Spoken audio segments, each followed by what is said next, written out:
Hi everyone, we're gonna bake some sweet buns, and they're gonna be these delicious sweet cherries. They are pitted, and these Texas rolls, which are frozen, and I thawed these, and then in the bag, and then you just want to grab each roll. I split one into two, so one roll I cut in half, and then I drain the water.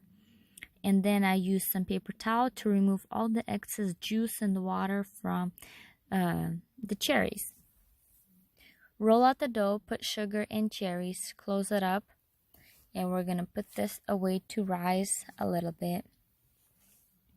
And continue doing this with the rest. And start putting it on your parchment paper on the baking sheet. Once we've done all of them, we're just going to cover with the towel, and as you can see, I grabbed one, split in half, and roll it out. Put the cherries, the sugar. This is just a little shortcut when you want something good and the time is short or you don't have time, So this is a good idea. And yep, just let it rise a little bit in a warm place.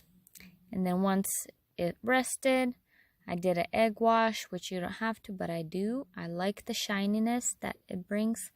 Bake on 350 until it's golden. And I prepared some sugar, and I just used the spoon that I took out the cherries. That's why it has some pink. A tablespoon of sugar with water. And as soon as the buns come out, I brush these quickly with the sugar water syrup, so it kind of stays sweet buns all the way.